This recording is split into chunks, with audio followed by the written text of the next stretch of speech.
Alim kemudian dengan bodohnya membuka kaki Eno lebar-lebar dan menancapkan gagang cangkul ke kemaluan Eno sampai tembus ke organ dadanya. Halo semuanya, selamat datang kembali di Berkas Merah.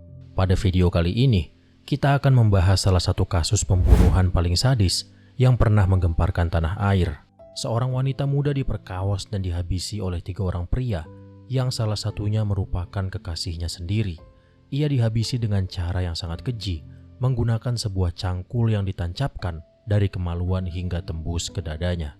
Kasus ini kemudian dikenal publik dengan julukan Eno Cangkul, dan sampai hari ini masih menjadi salah satu kasus pembunuhan paling diingat dalam sejarah kriminal Indonesia. Bagaimana kisah lengkapnya? Simak sampai habis. Sungguh miris ketiga pelaku ternyata tidak saling mengenal hanya karena memiliki tujuan jahat yang sama, yaitu balas dendam pada EF yang menolak cinta mereka. Ketiganya lalu dengan tega melakukan kejahatan sadis. Eno Farihah atau yang kerap disapa Eno merupakan gadis kelahiran 6 Oktober 1997. Eno sekeluarga tinggal di sebuah desa yang ada di Kecamatan Lebakwangi, Banten. Ayahnya bernama Arif Fikri, sedangkan ibunya bernama Mahfudoh, dan Eno merupakan anak ketiga dari 7 bersaudara. Pada usianya yang masih muda, Eno memutuskan untuk bekerja sebagai operator karyawati di PT Polita Global Mandiri atau yang kerap disingkat PT PGM. Selain untuk meringankan beban ekonomi keluarganya, diketahui tujuan Eno bekerja juga untuk menabung agar dia bisa melanjutkan pendidikannya dan mengambil gelar sarjana. Selama bekerja, Eno tinggal di sebuah mes atau asrama karyawan yang letaknya tidak jauh dari tempat kerjanya. Ia juga dikenal sebagai pekerja yang baik, tidak pernah punya catatan buruk, bahkan cenderung menonjol karena kemampuannya yang sangat baik di bidang pekerjaannya. Berkat kerja keras dan kegigihannya, Eno akhirnya berhasil mengumpulkan cukup uang untuk melanjutkan kuliah. Ia kemudian memilih melanjutkan pendidikannya di Universitas Pendidikan Indonesia, sambil tetap bekerja di PT PGM. Eno juga memiliki 3 rekan kerja yang telah menjadi sahabat dekatnya, yang bernama Eroh, Tikroh, dan Nopi. Mereka selalu saling mendukung dalam berbagai hal. Namun di sisi lain, karena begitu banyak para pekerja yang tinggal di mes yang sama dengan Eno dan sahabatnya, tidak jarang terjadi kesalahpahaman satu sama lain. Bahkan Eno pernah sampai terseret dalam suatu masalah yang tidak ia mengerti sama sekali. Tapi, mayoritas tetangganya mengenal Eno sebagai sosok gadis yang baik, ramah, dan memiliki paras yang cantik. Hal itu membuat Eno sering digoda para pekerja dan laki-laki di lingkungan sekitar. Rekan almarhumah Eno Farihah, korban pemerkosaan dan pembunuhan di Tangerang, Banten masih berduka. Pada bulan Mei 2016, 3 sahabat Eno dibuat bingung karena Eno beberapa hari tidak masuk kerja tanpa alasan yang jelas. Mereka juga sama sekali tidak melihatnya, baik di mes maupun di tempat lain. Hal ini tentu terasa aneh bagi mereka, sebab mereka mengenal Eno sebagai sosok yang rajin bekerja dan selalu memberi kabar jika ada halangan yang membuatnya harus izin. Eroh, Tikroh, dan Nopi akhirnya berinisiatif untuk menghubungi keluarga Eno yang ada di kampung. Namun, keluarganya juga terkejut karena Eno tidak sedang berada di kampung dan tidak memberi kabar apapun. Orang tuanya justru mengira saking sibuknya bekerja, Eno sampai lupa memberi kabar kepada keluarga yang ada di kampung. Mendapati hal itu, Eroh, Tikroh, dan Nopi akhirnya memutuskan untuk mengunjungi mes tempat Eno tinggal, dan sesampainya di sana, mereka langsung mengetuk pintu dan memanggil nama Eno, namun tetap tidak ada jawaban. Karena merasa curiga, mereka pun meminta tolong karyawan laki-laki yang juga tinggal di mes tersebut untuk mendobrak pintu kamar Eno. Dan setelah berhasil mendobrak, mereka semua langsung dibuat sangat terkejut melihat kondisi Eno yang sudah sangat mengenaskan. Eno sudah terbaring tak bernyawa, tanpa busana, dan bersimbah darah di atas kasurnya. Dan yang lebih mengerikannya lagi, banyak luka-luka terbuka di tubuhnya, serta ada gagang cangkul yang tertancap masuk di kemaluannya. Di momen yang sama, Eroh, Tikroh, dan juga Nopi langsung melaporkan kejadian tersebut ke pihak berwajib. Dan tidak lama dari itu, petugas langsung datang ke TKP untuk mengevakuasi jasad Eno dan membawanya ke RSUD Kota Tangerang untuk dilakukan proses autopsi. Hasil autopsi mengungkapkan terdapat robekan yang sangat parah di alat vitalnya, serta terdapat kerusakan organ dalam akibat gagang cangkul yang ditancapkan paksa melalui alat vitalnya. Tim autopsi menyatakan bahwa Eno telah mengalami penganiayaan dan pemerkosaan sebelum akhirnya dihabisi. Hasil ronsen juga menunjukkan sangat jelas terdapat gagang cangkul yang masuk dari alat vitalnya sampai tembus ke organ hati, jantung, dan juga paru-paru. Petugas kepolisian juga terus menyelidiki TKP dan mereka menyadari bahwa barang-barang milik korban seperti handphone telah dicuri oleh pelaku. Melalui sinyal handphone yang masih menyala, polisi langsung bisa melacak dan menemukan titik keberadaan handphone tersebut dan kemudian langsung bergegas ke sana.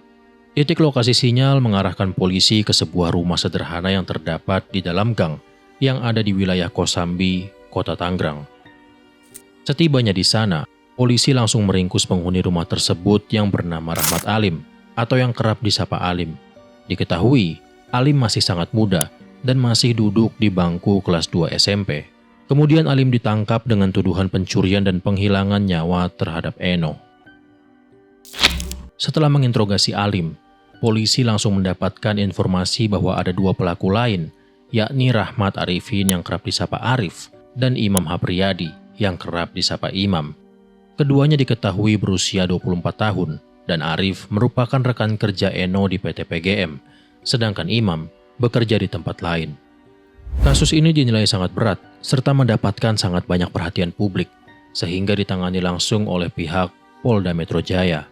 Kombes Pol Krisnamurti dari Polda Metro Jaya mengungkapkan bahwa Alim, Imam, dan Arif sebenarnya tidak mengenal satu sama lain, tetapi mereka bertiga sama-sama memiliki ketertarikan terhadap Eno. Polisi juga mengungkapkan motif mereka melakukan perbuatan kejinya adalah perihal asmara, amarah, dan juga balas dendam. Pada tanggal 15 Mei 2016, pihak kepolisian melakukan prarekonstruksi kejadian yang menghadirkan ketiga pelaku. Mereka diminta memperagakan bagaimana tindakan mereka yang menyebabkan korban kehilangan nyawa. Dari hasil prarekonstruksi tersebut akhirnya diketahui bahwa awal mula kejadiannya pada malam tanggal 12 Mei. Saat itu, Eno sedang beristirahat di kamarnya sehabis pulang kerja.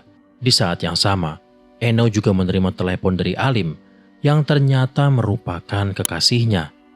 Di telepon tersebut, diketahui Eno meminta untuk mengakhiri hubungan mereka, entah apa alasannya. Mendengar hal itu, perasaan Alim campur aduk. Dia kemudian memutuskan untuk datang ke tempat tinggal Eno.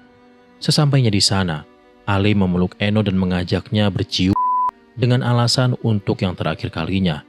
Dan Eno pun mengiyakan permintaan Alim. Kemudian, Alim yang sudah kepalang nafsu pun mencoba memaksa Eno untuk melakukan hubungan badan. Tapi ajakan tersebut tentu ditolak oleh Eno dengan alasan karena takut hamil. Penolakan tersebut tidak bisa diterima oleh Alim. Lalu ia memukul dan mencekik Eno serta memperkaosnya secara paksa. Setelah melakukan hal keji itu, Alim keluar kamar dengan perasaan puas sekaligus masih menyimpan amarah. Sedangkan Eno hanya bisa terbaring lemas di kasur. Tidak lama kemudian, Alim berpapasan dengan Arif dan Imam yang saat itu belum kenal satu sama lain. Kemudian Arif pun bertanya, "Heh, ngapain lu di sini?" Kemudian Alim juga menjawab, "Lagi nyamperin Indah." Arif dan Imam pun kebingungan, karena yang mereka tahu penghuni kamar tersebut adalah Eno. Usut punya usut, Eno menggunakan nama samaran sebagai Indah selama berpacaran dengan Alim. Di saat yang sama, Alim tetap kekeh dan mengajak mereka berdua masuk ke kamar untuk membuktikan kalau Eno yang mereka maksud adalah Indah. Dan setelah dilihat, ternyata benar, Indah adalah nama samaran yang digunakan Eno untuk berpacaran dengan Alim. Di kondisi ini, Arif dan Imam merasa cemburu karena mereka tidak pernah mendapatkan respon yang baik dari Eno ketika mencoba untuk mendekatinya. Bahkan, Eno terang-terangan mengatakan bahwa Arif memiliki wajah yang jelek. Pada saat masih di kamar Eno, secara tiba-tiba Imam membekap wajah Eno dengan bantal. Sedangkan Arif mulai memperkaos Eno sembari menganiayanya. Di saat yang sama, Arif juga menyuruh Alim untuk mengambil sebuah pisau atau benda tajam di dapur guna mengancam Eno agar tidak bisa berontak. Namun, karena Alim tidak kunjung menemukan benda tajam, dengan bodohnya, Ia justru mengambil cangkul yang saat itu ada di dekat dapur. Sesampainya kembali di kamar, Alim pun dibuat ternganga melihat kondisi Eno yang sudah babak belur dan dibungkus menggunakan kain namun masih bisa bernafas. Di momen itu, Arif sudah kabur, sedangkan Imam masih berada di sana. Bukannya menolong kekasihnya, Alim justru yang masih menyimpan amarah mengajak Imam untuk lanjut menyiksa Eno. Alim kemudian dengan bodohnya membuka kaki Eno lebar-lebar dan menancapkan gagang cangkul ke kemaluan Eno sampai tembus ke organ dadanya. Imam yang melihat langsung kejadian itu dibuat benar-benar tidak percaya dengan apa yang sudah pria itu lakukan. Kemudian, Alim pun mengambil HP Eno, lalu mereka berdua kabur dan meninggalkan jasad Eno begitu saja, dengan kondisi gagang cangkul yang masih menancap di alat vitalnya. Atas semua perbuatan keji, biadab, dan tidak manusiawi yang dilakukan ketiga iblis berwujud manusia ini, mereka pun dibawa ke persidangan dan diputuskan bahwa Alim dinobatkan sebagai pelaku utama. Pada tanggal 7 Juni 2016, persidangan atas kasus ini pun digelar di Pengadilan Negeri Tangerang. Pihak pengadilan juga tidak lupa menghadirkan orang tua korban. Tim persidangan kemudian menjatuhkan pasal berlapis kepada pelaku dan diancam hukuman penjara seumur hidup atau hukuman mati, mencakup penganiayaan, pemerkosaan, pencurian, dan pembunuhan. Namun, pasal itu hanya berlaku untuk Arif dan Imam, sedangkan Alim, yang usianya masih termasuk di bawah umur, hanya dikenakan 2/3 dari hukuman yang seharusnya. Di tengah persidangan, pengakuan mengejutkan datang dari Arif. Ia mengungkapkan bahwa masih ada satu orang lagi yang sebenarnya adalah pelaku utama dari kejadian ini. Orang itu bernama Dimas. Namun, tim persidangan tidak bisa percaya begitu saja dan mencecar Arif dengan berbagai pertanyaan. Sampai akhirnya, ia harus mengaku kalau Dimas hanyalah tokoh fiktif yang ia coba libatkan.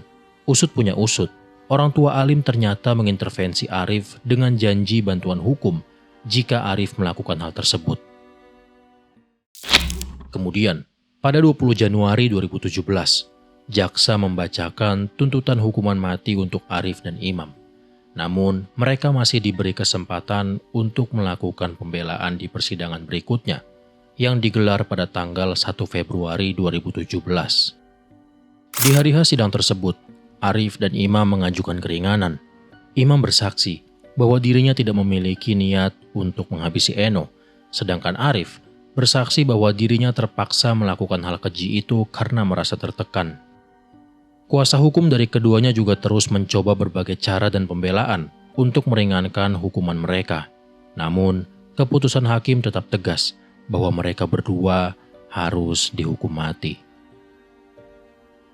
Peristiwa ini memberi kita banyak pelajaran. Saya harap kalian semua yang menonton bisa mengambil pelajaran-pelajaran tersebut. Rest in peace Eno Farihah. Semoga tenang di alam sana, dan semoga senantiasa berada di sisi Yang Maha Kuasa.